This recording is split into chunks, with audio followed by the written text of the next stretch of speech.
বরিশালের খামারগুলোতে বছর জুড়ে বিভিন্ন জাতের গরু লালন পালন হলেও বেশি দামে বিক্রির টার্গেট থাকে কোরবানি ঈদ ঘিরে। তাই কোরবানি সামনে রেখে এখন খামারগুলোতে বিক্রিযোগ্য পশুর যত্ন নেওয়া হচ্ছে।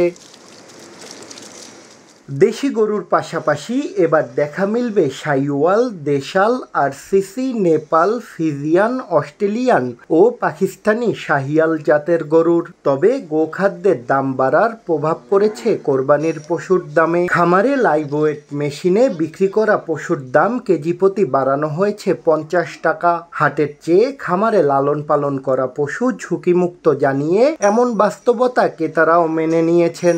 গত বছরের তুলনায় গরুর দাম একটু বেশি, তবে আর একটু কম হলে আর একটু ভালো হতো আর কি। এটা এরা এই খাওয়ায়, কিন্তু হাটে গেলে যে ওরা কি খাওয়ায় কে ইংরেজি আমরা জানি না, এই জন্য আমরা এখানে আসি। ভারতীয় গরু না এলে কোরবানির হাট স্থানীয় গরুর দখলে থাকবে বলে আশা করছেন খামারিরা। নগদে 500 টাকা বা তার বেশি পেমেন্টে পেতে পারেন ঢাকায় জমিসহ 20 কোটি টাকার পুরস্কার।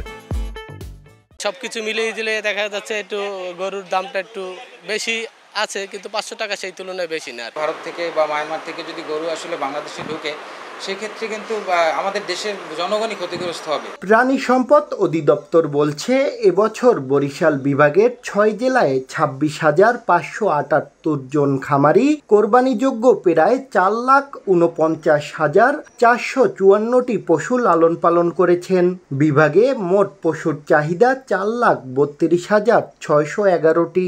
বৈজ্ঞানিক উপায়ে গবাদি পশুগুলো হৃষ্টপুষ্ট করা যায়, যাতে কেউ রাসায়নিক ব্যবহার করতে না পারে, সেই বিষয়টি আমরা নিশ্চিত করেছি এবং আমাদের তো নজরদারি রয়েছে এবং আমাদের কোরবানির হাটগুলোতে আমাদের নজরদারি থাকবে।